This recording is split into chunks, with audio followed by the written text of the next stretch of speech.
जय माता दी दोस्तों। आज की वीडियो में है माँ काली की पूजा। पहले दिन कैसे पूजा करें और उसका महत्व। आइए तो वीडियो को शुरू करते हैं।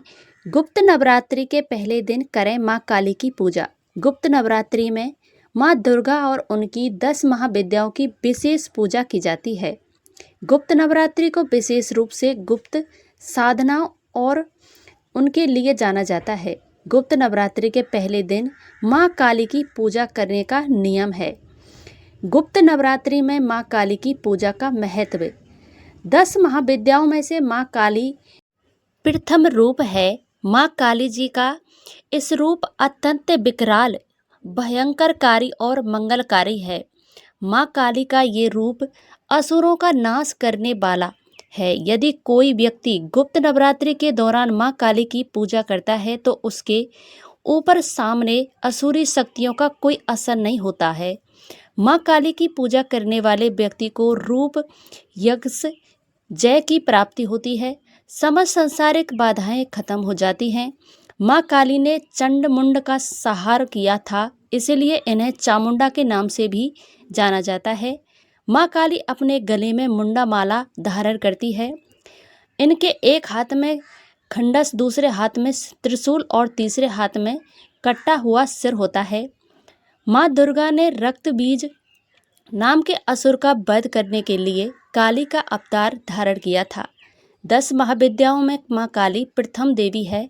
गुप्त नवरात्रि में प्रथम दिन माँ काली की आराधना की जाती है।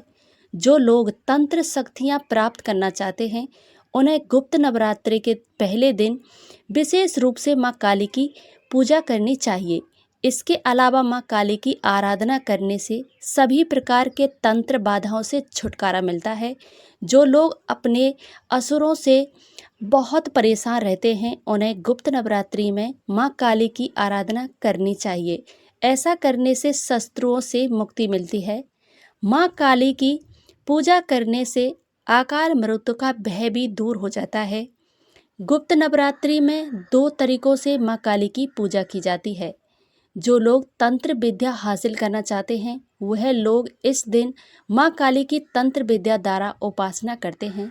कुछ लोग गुप्त नवरात्रि के प्रथम दिन सामान्य तरीके से माँ काली की आराधना करते हैं, जिसके उनके जीवन के सभी संकट दूर हो जाते हैं। माँ काली की पूजन विधि। गुप्त नवरात्रि के पहले दिन सुबह ब्रह्म मुहूर्त में सुबह 4 बजे उठकर स्नान करने के पश्चात विश्वरूप वस्त्र धारण करें। अब एक साफ चौकी पर गंगा जल छिड़ककर उसे शुद्ध कर ले। अब इस चौकी पर साफ कपड़ा बिछाकर घट स्थापना करें। घट स्थापना करने के लिए मिट्टी, तांबे या स्टील के पात्र में जल भरकर चौकी पर रखें। अब इसके ऊपर एक नारियल और मोली और चुन्नी से लपेटकर एक कलश के ऊपर स्थापित करें। अब चौकी पर माँ काली की प्रतिमा या मूर्ति स्थापित करें। अब माँ काली की तस्वीर को रोली या टीका लगाएं। तिलक करने के पश्चात माँ काली को लाल पुष्पों और माला, पुष्प, फल, मिठाई, नैवेद्य आदि चढ़ाएं और पूरे विधि विधान और श्रद्धा के साथ माँ काली की पूजा करें। अब माँ काली के समक्ष सरसों के तेल या घी का दीपक प्रज्वलित करें और श्रद्धा पूर्वक माँ काली के मंत्रों का जाप करें। देवी कवच अर्गला स्रोत का पाठ करें। सबसे अंत में श्री सूतम का पाठ करना चाहिए। जिस आसन पर आप बैठते हैं उसका रंग लाल होना चाहिए। अब माँ काली की कथा सुने। इस दिन दुर्गा सप्तशती का पाठ करना भी बहुत उत्तम होता है। माँ काली की कथा सुनने के पश्चात कपूर से आरती का करें। प्रसाद के रूप में मिठाई का भोग लगाएं। यदि आपके पास मिठाई नहीं है तो आप माँ काली को बतासे का प्रसाद भी चढ़ा सकते हैं। अब सभी लोगों में प्रसाद बांट दें और फिर इसमें भी प्रसाद ग्रहण करें। अब माँ काली से पूजा में हुई किसी भी प्रकार की गलती के लिए हाथ जोड़कर क्षमा मांगें। माँ काली के मंत्र। ओम ये ही कली चामुंडाए बिच्चे। माँ काली की कथा। पौराणिक कथा के अनुसार एक बार दारुक नाम के राक्षस ने ब्रह्मा जी को प्रसन्न करके उनसे वरदान प्राप्त करके देवताओं और ब्राह्मणों को प्रताड़ित करना शुरू कर दिया और स्वर्गलोक पर कब्जा कर लिया। जिसके बाद सभी देवता भगवान विष्णु और ब्रह्मा जी के पास गए। ब्रह्मा जी ने सभी देवताओं को बताया कि इस दुष्ट का संहार एक स्त्री ही कर सकती है। जिसके बाद सभी देवता भगवान शिव के पास गए और उन्होंने भगवान शिव को सभी बात बताई। जिसके बाद भगवान शिव ने माता पार्वती की ओर देखा। माता पार्वती इस पर मुस्कुराई और अपना एक अंश भगवान शिव में प्रभावित कर दिया। जिसके बाद भगवान शिव के कंठ से विष के इस अंश ने अपना आकार धारण किया। जिसके बाद भगवान शिव ने अपना तीसरा नेत्र खोल दिया। इनके इस नेत्र से विकराल रूप वाली माँ काली उत्पन्न हुई। माँ काली के ललाट में तीसरा नेत्र और चंद्र रेखा थी। माँ काली के भयंकर व विशाल रूप को देखकर देवता और सिद्ध लोग भागने लगे। जिसके बाद माँ काली का दारुक और उसकी सेना के साथ भयंकर युद्ध हुआ।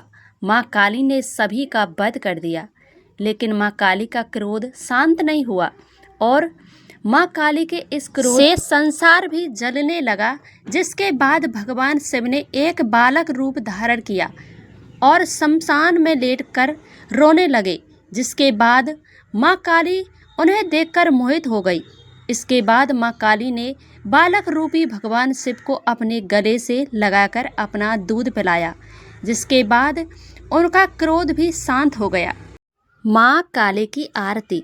अम्बे तू है जगदम्बे काली, जय दुर्गे खप्पर वाली, तेरे ही गुण गाए भारती। ओ मैया हम सब उतारें तेरी आरती। तेरे भक्त जनों पे माता भीड़ पड़ी है भारी, दानव दल पर टूट पड़ो माँ करके सिंह सवारी। 100 सिंगों से तू बलशाली, 10 भुजाओं वाली, दुखियों के दुखड़े निवारती। ओ मैया हम सब उतारें तेरी आरती। माँ बेटे का इस जग में बड़ा ही निर्बल नाता, पूत कपूत सुने हैं पर माता ना सुनी को माता। सब पर करुणा दर्शाने वाली, अमृत बरसाने वाली, दुखियों के दुखड़े निवारती। ओ मैया हम सब उतारें तेरी आरती। नहीं मांगते धन और दौलत, ना चांदी ना सोना, हम तो मांगे माँ तेरे मन में एक छोटा सा कोना। सबकी बिगड़ी बनाने वाली, लाज बचाने वाली, सतियों के सत को संवारने में ओ मैया हम सब उतारे तेरी आरती। अम्बे तू है जगदम्बे काली, जय दुर्गे खप्पर वाली, तेरे ही गुण गाएं भारती। ओ मैया हम सब। दोस्तों, माता बहन भाई बंधुओं, सभी से एक ही रिक्वेस्ट है मेरी, अगर आपको वीडियो पसंद आई है तो एक लाइक अवश्य कीजिए और अपने कुकू भक्ति चैनल को सब्सक्राइब कर लीजिए। हम आपको ऐसी ही वीडियो लाते रहेंगे। मिलते हैं अगली वीडियो में, तब तक के लिए जय माता दी।